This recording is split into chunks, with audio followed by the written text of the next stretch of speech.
नमस्कार मेरे प्यारे विद्यार्थियों। जैसा कि मैं रामेश्वर प्रजापति आपके सामने प्रेजेंट कर रहा हूँ क्लास 12 केमिस्ट्री पार्ट 3। ठीक है, जैसा कि पहले हमने आप पहले वीडियो में बात कर चुका था कि जो है किसी भी त्रिविम समूह अणुओं, परमाणुओं, आयन के एक निश्चित क्रम में या निश्चित व्यवस्था को ही हम लोग क्या बोलते थे? क्रिस्टल जालक बोलते थे। किसी भी त्रिविम समूह अणुओं, परमाणुओं, आयनों की एक निश्चित व्यवस्था को ही क्या बोलते थे? जालक बोलते थे, क्रिस्टल जालक बोलते थे। क्रिस्टल जालक, विभिन्न प्रकार के क्रिस्टल जालकों को एक निश्चित क्रम में व्यवस्थित करने पर हमको क्या बनता था? एक कोष्ठिका प्राप्त होती थी। क्या प्राप्त होती थी? एकक कोष्ठिका, जिसको हम लोग इकाई सेल या यूनिट सेल बोलते थे। ठीक है, तो हम विभिन्न प्रकार के एकक कोष्ठिकाओं के प्रकार पढ़ेंगे। विभिन्न प्रकार की एकक कोष्ठिका कितने प्रकार की होती हैं? ठीक है, अब हम एकक कोष्ठिका के प्रकार उनके कणों के आधार पर पढ़ेंगे। जैसा पहला हमारा है आद्य एकक कोष्ठिका। क्या है? आद्य एकक कोष्ठिका, सिंपल क्यूबिक सेल, जिसको शॉर्ट फॉर्म में SCC भी कहते हैं। क्या कहते हैं? SCC। तो हम देखते हैं कि जो जैसे हमने यहाँ पर बात कर लिया था कि हमारे पास 4 प्रकार के क्या है कण है। तो हमारा इसके पीछे एक यहाँ है, एक यहाँ है, यहाँ है, यहाँ है, यहाँ है, यहाँ। जैसे अभी हम इसको बात करें, इसको यहाँ पर इसके केंद्र को मिलाएं तो हमको एक घन जैसी संरचना क्या होगी? प्राप्त होगी। तो यहाँ पर हमने देखा कि यहाँ पर एक प्रकार के इस प्रकार कुछ कण हैं और कुछ इसके जस्ट अपोजिट कण हैं। ठीक है, तो कण हम कह रहे हैं इस प्रकार की एकक कोष्ठिका में अवयवी कण केवल जालक बिंदु कोष्ठिका के केवल कोने पर उपस्थित होते हैं। अगर हम यहाँ से इसको निकालें, बाहर निकालें, तो हम कुछ इस प्रकार की संरचना प्राप्त होगी। जैसे देखिए, कुछ इस प्रकार की संरचना हमको प्राप्त होगी।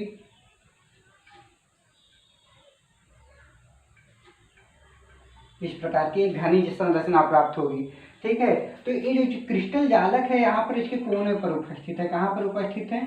कोने पर उपस्थित हैं। 8 कोने हैं, 8 कोने पर उपस्थित हैं। तो इसको हम लोग बोलेंगे आद्य एकक कोष्ठिका, यानी सिंपल क्यूबिक सेल। इसको हम लोग सरल एकक कोष्ठिका भी बोलते हैं। इसको हम लोग क्या बोल सकते हैं? एक और भी बोल सकते हैं, घनीय एकक कोष्ठिका। क्या है? क्या बोल सकते हैं? घनी, क्योंकि आप घन की जैसी वो दिख रही है ना, तो हम इसको घनीय भी बोल सकते हैं। ठीक है, तो अब हम देखते हैं यहाँ पर जो जितने भी कण हैं वह कहाँ पर उपस्थित है? इसके कोने पर उपस्थित है। यहाँ पर, यहाँ पर, यहाँ पर 8 कोणों पर उपस्थित है। तो इसकी परिभाषा है, इस प्रकार की एकक कोष्ठिका में अवयवी कण जालक बिंदु कोष्ठिका, यानी जालक जो बिंदु होते हैं कोष्ठिका के केवल कोने पर उपस्थित होते हैं। आद्य एकक कोष्ठिका को सरल एकक कोष्ठिका भी कहते हैं। इसको सरल यानी सिंपल क्यूबिक सेल भी कहते हैं। आज को सिंपल यूनिट सेल भी हम लोग कह सकते हैं। सिंपल यूनिट सेल भी इसको क्या कह सकते हैं? कह सकते हैं। ठीक है, यहाँ तक आपको बात समझ में आई? जैसा कि आप चित्र में भी देख रहे हैं, यहाँ पर चित्र आप देख लीजिए, चित्र में भी आपको दिख रहा है। ठीक है, तो जैसे हमारे यहाँ पर आद्य एकक कोष्ठिका का मतलब क्या होता है? हमने इससे पहले 7 प्रकार के अलग अलग प्रकार के जो क्या क्रिस्टल जालक पढ़े थे। 7 अलग अलग प्रकार के क्रिस्टल, एक नताक्ष, समनताक्ष, त्रिनताक्ष। मतलब ये जो आद्य एकक कोष्ठिका होती है ना, चाहे वह त्रिनताक्ष हो, समनताक्ष हो, मतलब जिसके भी कोने पर ये 8 क्या होंगे? जालक बिंदु, 8 जालक बिंदु उपस्थित होंगे। उन सभी को हम लोग क्या बोलेंगे? आद्य एकक कोष्ठिका बोलेंगे। ठीक है, यहाँ पर कुछ भी नहीं, आपको सिर्फ समझने का यही समझने का है कि इस प्रकार के आद्य एकक कोष्ठिका में जो अवयवी कण होते हैं वह सिर्फ और सिर्फ क्या होते हैं? कोष्ठिका के कोनों पर उपस्थित होते हैं। ठीक है, इस प्रकार के संरचना को हम लोग आद्य एकक कोष्ठिका कहते हैं। इस प्रकार के संरचना को हम लोग क्या बोलते हैं? सरल एकक कोष्ठिका भी कहते हैं, यानी सिंपल क्यूबिक सेल भी कहते हैं। दूसरा हमारा प्रकार है जैसे कि आप देख रहे हैं,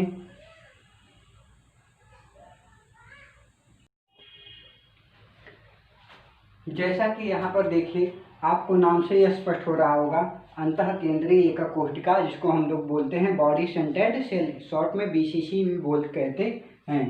तो यहाँ पर कह रहा है कि यदि अवयवी कण या जालक बिंदु एकक कोशिका के कोनों के अतिरिक्त कोशिका के केंद्र पर भी उपस्थित होता है तो वह अंतः केंद्रीय एकक कोशिका कहलाता है। समझने की कोशिश कीजिएगा, जैसे हमारा ये क्या है,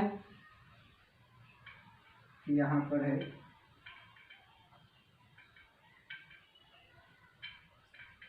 तो हमने यहाँ पर इसको क्या बनाया, सिंपल क्यूबिक सेल बना लिया। क्या बनाया,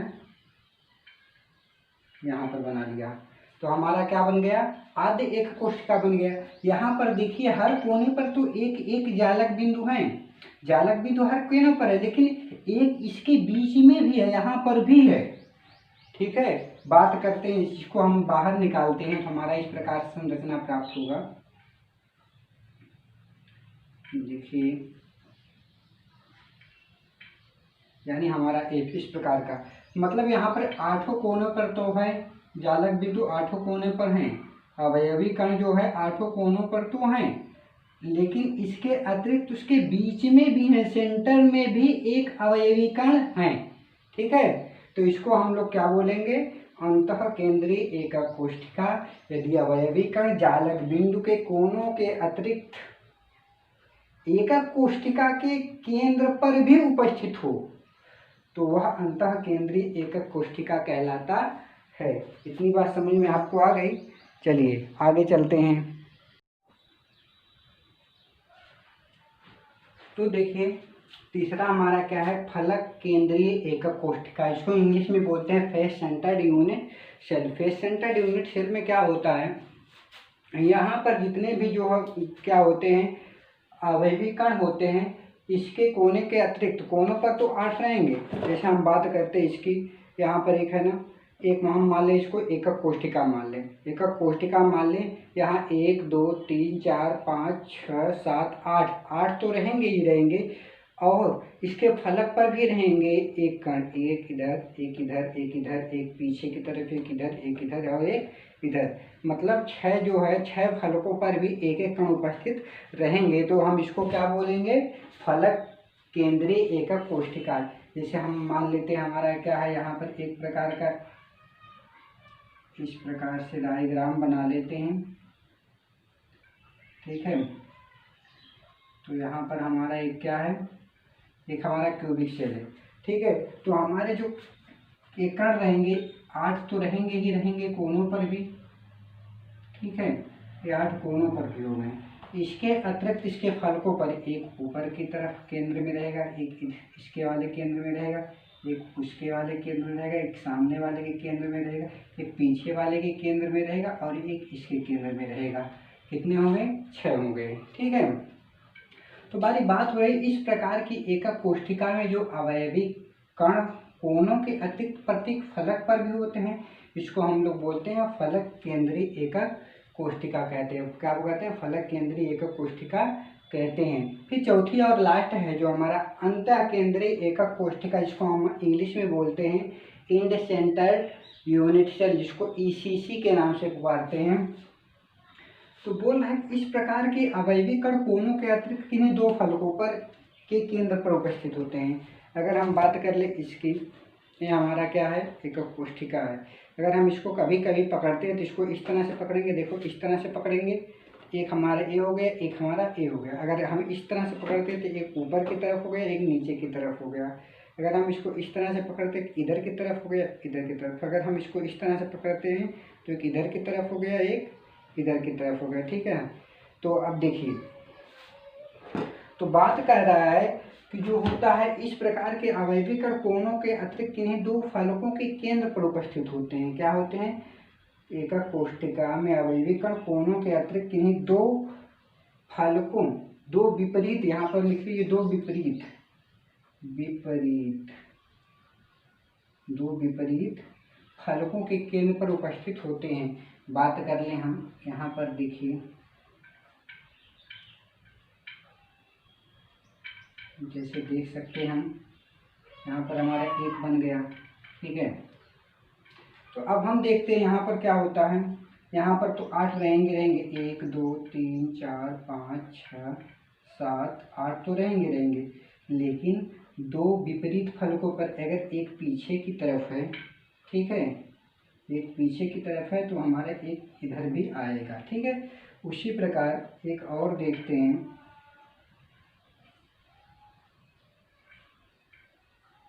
इस तरह से आप बना लीजिएगा। ठीक है, अब देखते हैं, ये हमारा क्या है, एक प्रकार का एकक कोष्ठिका है। अगर हम इसको पकड़ते हैं तो अगर हम देखिए एक ऊपर की तरफ पकड़ते हैं तो हमारा एक क्या आ जाएगा, नीचे की तरफ आ जाएगा। यहाँ 8 कोनों पर तो रहेंगे ही रहेंगे। तो इस प्रकार का क्या हो गया, हमारा क्या हो गया, अंतः केंद्रीय एकक कोष्ठिका। और एक प्रकार का देख लेते हैं, हमारा एक प्रकार का और देख लेते हैं, जिससे बातें सारी क्या हो जाए, क्लियर हो जाए। ठीक है, तो एक देखिए ऊपर की तरफ हो गया, नीचे की तरफ, पीछे की तरफ, आगे की तरफ। अगर एक इधर है, इस तरफ है, तो दूसरा वाला क्या होगा, इधर वाले पर होगा। तो इस प्रकार यहाँ पर भी कोने पर 8, तो 8 यूनिट सेल तो रहेंगे ही रहेंगे। तो वहाँ पर बात समझ में आपको आ गई। तो इस प्रकार के अवयवीकरण कोनों के अतिरिक्त किन्हीं 2 फलकों के केंद्र पर उपस्थित होते हैं। तो हम देख लेते हैं कि ये जो 4 प्रकार के हमने क्या पढ़ा हुआ है, क्या पढ़ा हुआ है, आद्य एकक कोष्ठिका, अंतः केंद्रीय एकक कोष्ठिका और फलक केंद्रीय एकक कोष्ठिका और अंत्य केंद्रीय एकक कोष्ठिका। इन चारों जो है कोष्ठिकाओं का उपयोग करके, और जब हमने 7 अलग अलग प्रकार के इकाई सेल की बात किया था, जैसे 2 समलंबाश, त्रिनताक्ष, ठीक है, घनीय, ठीक है, तो षटकोणीय, एक नताक्ष, त्रिनताक्ष, त्रिसमनताक्ष, जो हमारा क्या था, क्रिस्टल समुदाय था, उनको और इस एकक कोष्ठिका का प्रयोग करके इस फलक केंद्रीय कोष्ठिका, अंतः केंद्रीय फलक कोष्ठिका, और हमने आज पढ़ा था आद्य एकक कोष्ठिका और अंतः केंद्रीय कोष्ठिका। इन चारों प्रकार की कोष्ठिकाओं का उपयोग करके 14 अलग अलग प्रकार के जो है हम लोग क्या निर्माण कर सकते हैं, त्रिविम जालकों का निर्माण कर सकते हैं। ठीक है, तो हम देखते हैं कि वो 14 प्रकार के जो त्रिविम जालक जो होते हैं किस प्रकार बन सकते हैं। तो हम बात करते हैं, अब हम बात करते हैं 14 प्रकार के ब्रेवे जालक की एकक कोष्ठिकाएं। हमने बताया जो हमने आज 4 प्रकार के अलग अलग क्या पढ़ी थी, एकक कोष्ठिकाओं के प्रकार, जो हमने 4 प्रकार का पढ़ा था। जैसे हमने बात किया था आद्य एकक कोष्ठिका, अंतः एकक कोष्ठिका, फिर बोला था हमने फलक केंद्रीय एकक कोष्ठिका, फिर हमने बोला था अंतः यानी अंतः केंद्रीय एकक कोष्ठिका के बारे में हम लोग पढ़ा था। फिर एक वैज्ञानिक थे, फ्रांस के एक वैज्ञानिक थे, चार्ल्स ब्रेवे जिनका नाम था। उन्होंने सन 1848 ईस्वी में जो हमने पिछले 7 अलग अलग प्रकार के जो क्रिस्टल समुदाय पढ़ा था, जैसे हमने घनीय है, द्विसमलंबाश, विषमलंबाश, षटकोणीय, एक नताक्ष, त्रिनताक्ष, त्रिसमनताक्ष, जो 7 प्रकार के पढ़े थे अलग अलग प्रकार के क्रिस्टल समुदाय, ये इनका प्रयोग करके, और ये जो आज जो हमने आप पढ़ा है, ये 4 अलग अलग प्रकार के एकक कोष्ठिकाओं का प्रयोग करके इन्होंने जो है 14 विभिन्न प्रकार के त्रिविम जालकों का निर्माण किया।